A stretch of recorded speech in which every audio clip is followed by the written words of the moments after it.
Hi, Outliers. I just thought I'd bring you a few reflections on this proof copy that I've got here of Thinking It Out that we ordered from lulu.com. I got one from my proofreader as well, who is none other than Mrs. Mayfield. We got this book, and immediately I can see things that have got me thinking. Got me thinking sometimes in not necessarily a negative way, but made me reflect on some assumptions I had made as I was writing. One of the things is that the book is not as thick as I thought it would come out. I think it was around 50,000 words. Now, this might be my lack of experience, but it felt like a much bigger book. And so I'm pleased that it's not too huge. The other thing is to do with the cover itself. Now, as you'll see there, the cover is very much based on my 2013 book, Practical People Engagement, if you know it. But this is what troubles me about this current design, and I'm so glad I got the proof copy.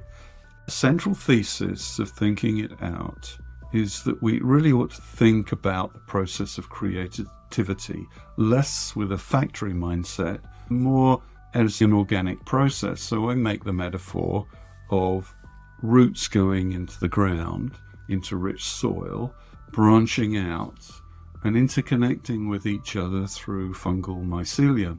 Look at that book design. I mean, there's nothing organic about it. In fact, the very opposite. So I want to get that changed. Now, when we look at the detail of the book on the inside, it's okay that it's still in black and white. I do want to introduce color later on, but it also gives me some clues as to how I might use color throughout in terms of the overall layout and giving clues to the reader as they go through. I think overall it will help visual clarity of this book much, much more. And of course, what we're going to discover as we read it as a physical paperback are more typos, more errors, more bridges that I've made as an author, assuming that the reader would make the same bridge, which isn't necessarily. I was really pleased when I talked about editing when one of you, Mandy from South Africa, big shout out to Mandy, who's an author, told me about her editing process.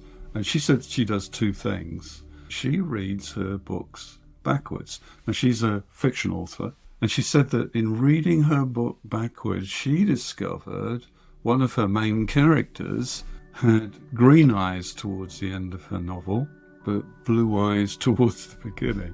She wouldn't have noticed that if she hadn't read all the way through from the back to the front.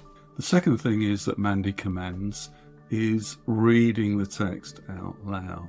Yeah, I'm glad she mentioned that because that's something I already do.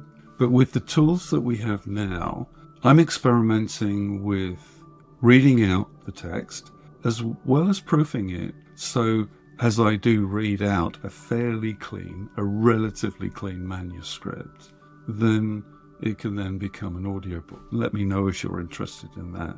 The frustration for authors, particularly when it comes to print, unlike ebooks using platforms like Leanpub, is that once it's out there, it's out there. As Picasso once said, a painting is never finished. It just stops in interesting places. As a non-fiction author, I find this around my books, that I really do want to give you the best and most perfect possible product. And then there's this frustration when I find something that's less than my best in there. Let me know what you think about that as well. Anyway, thank you for indulging me in my ramblings here in the Shire. Hope you have a good week.